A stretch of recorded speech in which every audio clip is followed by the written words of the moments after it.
As always, same place, same time, Geronimo by Shepherd. You are listening to Insanity Radio 103.2 FM. I am White Shadow, and over the last week, once again, I have been going down some sort of crazy nostalgia thing again. I spent half of my week just sort of looking back into things like the Atari and the Amstrad and some of the ZX Spectrum, that kind of thing, because I do that sometimes. And I mean, I stumbled upon a topic for I found something that just sort of really caught my interest and got me thinking, and it kind of inspired the idea for my show today, because I mean, over the years a lot of technology has developed and grown massively, and sometimes it's been a great hit and changed the world around us and the way we live, some, you know, like mobile phones and the internet, and sometimes it's come and gone quicker than Kim Kardashian's music career, such as Alan Sugar's emailer phone back in 2002. And throughout the generations, we've almost always had some kind of prediction from experts in some kind of field telling us what they think will be a great success and what would change the world in the future and what could potentially lead to destroying it. And some have been spot on and some have been a little bit off, and some of them have just been outrightly catastrophically wrong. And I have a mix of all three of those that I'm going to share with you today, but first I'm going to throw on a few more tunes. Again, I've been feeling nostalgic, so I mean, Hannah Turner has just done an amazing show with some amazing beats, and I'm going to completely annihilate that with some of my favourites from back in them there good old days when I was a wee whippersnapper. So stick around for the next hour. Well, stick around forever, because it's Insanity Radio 103.2 FM.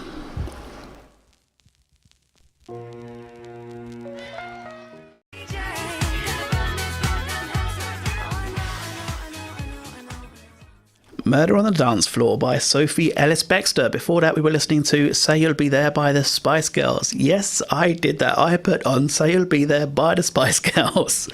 Now, you are listening to Insanity Radio 103.2 FM. I am White Shadow, and today I'm going to be sharing a few famous predictions and quotes by people on the topic of technology throughout the generations. For example, one of my favourites already, just jumping straight in on the start, is Nikola Tesla, an inventor, futurist and engineer in 1926. She said this: "When wireless is perfectly applied to the whole earth will be converted..." Let's start this again, shall we? This is what happens when I try to read and talk simultaneously. It just doesn't happen anymore. When wireless is perfected... that'll do. When wireless is perfectly applied, the whole earth will be converted into a huge brain. We shall be able to communicate with one another instantly, irrespective of distance. Not only this, but through television and telephony, we shall see and hear one another as perfectly as though we were face to face, despite intervening distances of thousands of miles. And the instruments through which we shall be able to do this will be amazingly simple compared with our present telephone. A man will be able to carry one in his vest pocket. Now, I got through it. I did it! Hooray! All is not lost. Now, that was in 1926. That was 1920, almost 100 years ago that was said, and it's pretty much been entirely spot on. Whereas more recently, in 2006, David Pogue, a technology writer for the New York Times, said this: "Everyone's always asking me when Apple will come out with a cell phone. My answer is probably never." Now, just to put that into some perspective for you, David said this in 2006, and Apple's first iPhone was released in 2007. Not only that, but this was nearly 100 years. This was 90 years previous to somebody making a prediction that was 100% totally spot on, and just whoa. I mean, the internet is definitely one of those things that people have been able to predict the future of throughout the ages, and I've got two predictions here. The first is by Robert Metcalfe, the co-inventor of the Ethernet, and in 1995 Robert, the co-inventor of the Ethernet, said, "I predict the internet will soon go spectacularly supernova and in 1996 catastrophically collapse." Now, it's safe to assume that the internet has stuck around and stayed relatively strong, considering the fact that it's gone almost entirely global and is used by almost every modern gadget in the world now. It's safe to say that Robert Metcalfe may have been slightly wrong with that one. I mean, The internet has also changed the entire economy around, with online banking and loans and mortgages and being able to pay your bills and top up your gas and electric, buy and sell whatever you want, and the fact that rising costs and shoestring wages are causing our entire high street retail sector to effectively collapse at the moment in favour of online shopping, which even stretches to food deliveries, both for the fast food and entire grocery deliveries. It's starting to happen instead of visiting supermarkets. It's safe to say that the internet has definitely changed our economy around almost entirely. And in 1998, Paul Krugman, an economist, said by 2005 or so, it will become clear that the internet's impact on the economy has been no greater than that of the fax machine.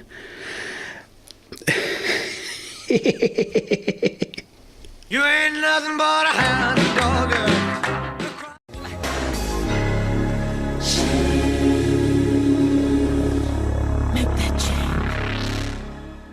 Man in the Mirror by Michael Jackson. Before that, we were listening to Hound Dog by Elvis Presley. What a combination. I was going to say, how did I manage to mix Man in the Mirror and Hound Dog one after the other, but I really don't think I did. It happened, and it probably shouldn't have done.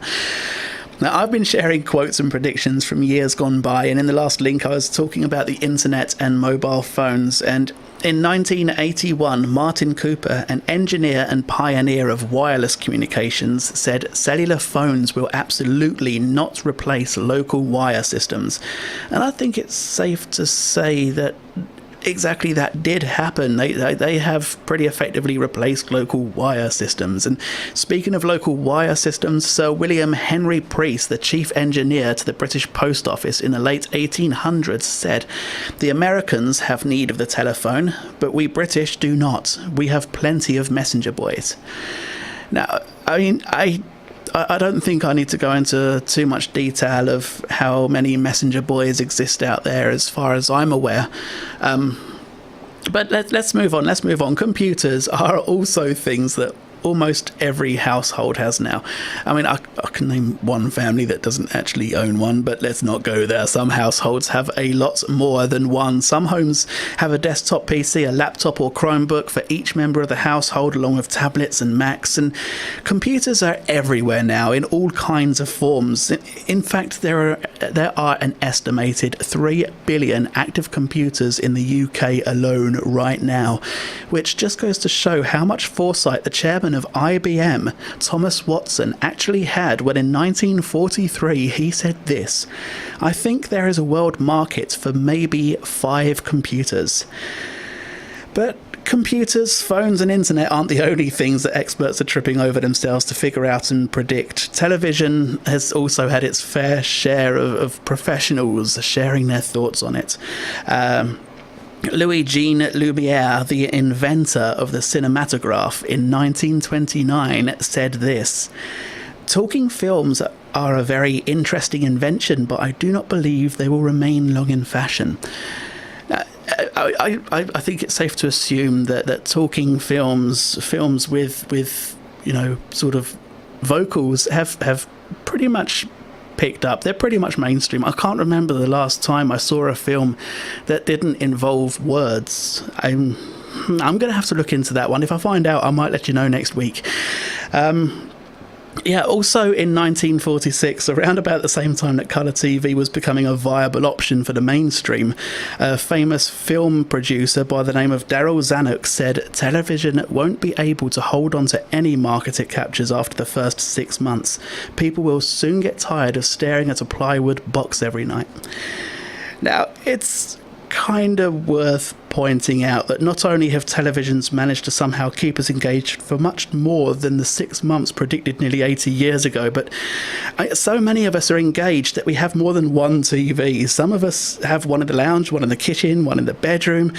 We have access to TV on computers, laptops, smartphones, strapped to the back of the chair in the car, on the back of the chair in the coaches, even in planes. Some of us can't go a single day without a TV nearby.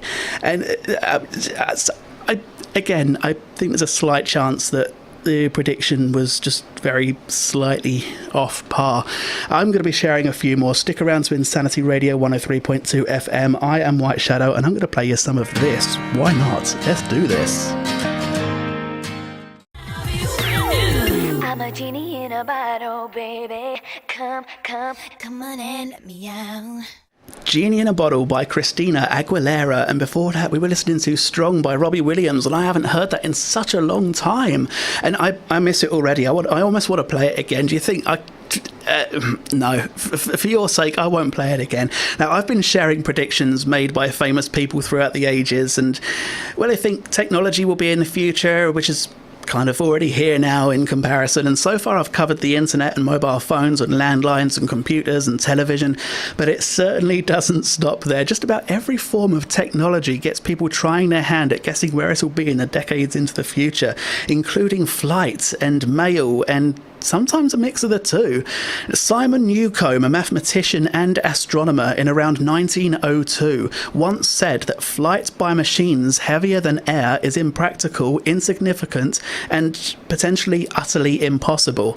And I'm pretty sure aeroplanes would have something to say about that right about now. But more interestingly was Arthur Summerfield, the 54th Postmaster General of the United States, once said in 1959, "Before man reaches the moon, your mail will be delivered within hours from New York to Australia by guided missiles.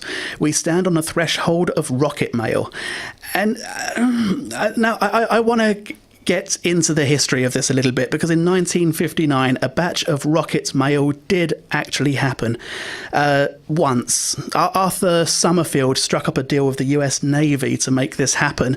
For the occasion, the Post Office Department set up an office on a submarine called the USS Barbero and put about 3,000 letters into an unarmed cruise missile, which was launched from the submarine towards the Navy Auxiliary Air State in Maryport. And well, the missile landed almost exactly where it was intended to land, with all the mail still intact, and the mail was sorted and distributed as usual. And with this success, Arthur Summerfield went on to say the great progress being made by guided missilery will be utilised in every practical way in the delivery of the United States mail. You can be certain that the Post Office Department will continue to cooperate with the Defence Department to achieve this objective.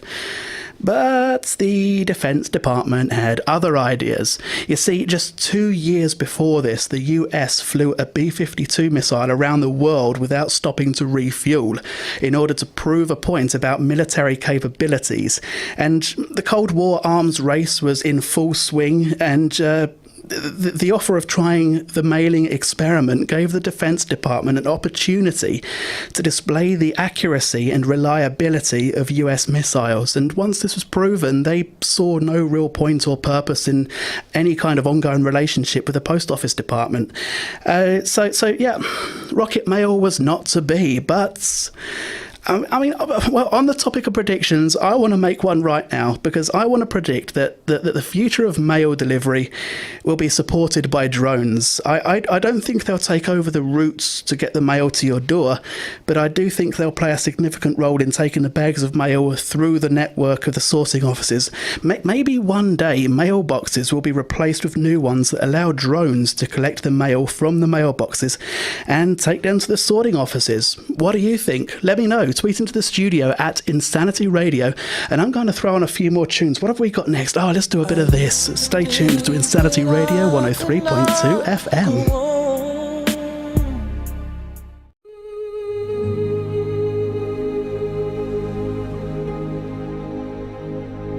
Celine Dion, My Heart Will Go On. And there ain't no coming back from that, is there? There is no coming back from that. Before that, we had I Believe I Can Fly by R. Kelly. Now, I have had a tweet into the studio from Les, who has said that I predict that someday Royal Mail will strike up a deal with Father Christmas to do all year round delivery service. That should prove to take some beating. And yeah, I think Father Christmas delivering the letters, that would be a lot more efficient than rockets. Rocket mail, that would be a lot more. Thank you for the tweet. I like that. I like that a lot. That's a good one. I like that. Now, I'm going to take a few minutes to share a few up-and-coming events at and around Insanity Radio, because we may or may not be getting close to Insanity's 20th birthday, which may or may not be this weekend, and we may or may not have some special things lined up, so you may or may not want to stay tuned to find out more throughout the week. Don't forget, you can find Insanity Radio on Facebook by searching Insanity Radio 103.2 FM. Instagram and drop a page on the like, because dropping a like on a page is so old school now. And you can find us on Twitter with a handle at Insanity Radio, and any tweets you send there will come directly into the studio. You can find the Insanity Radio Community Project on Facebook, or go to facebook.com/community insanity, and you can find a community Twitter account at community1032. The Insanity Radio website has a show schedule, interviews and articles on the topic of up-and-coming artists, albums and other music-related content. And don't forget, you can watch a lot of the radio shows live through 3 1080p webcams fixed around the studio by visiting insanityradio.com/listen and hitting the big shiny watch live button. Breathe. Okay, we've got this. On Saturday, the 24th of March, the 24-hour radio charity marathons will be kicking off once again. Presenters at Insanity Radio will be dedicating 24 hours of their lives to raise awareness and funds for their favourite causes back-to-back through the Easter period. And as soon as one show finishes, the next will take over, and this will continue until every participating presenter has taken part. Now, I think I've covered just about everything I wanted to cover today, so stick around for the Student Radio Association chart show coming up straight after this at 2 o'clock. I'm hoping that next week I'll have some new special guests on my show, so tune in again next Sunday at 1 o'clock for another hour of me bending your ear. I am White Shadow. Stay tuned to Insanity Radio 103.2 FM. Let's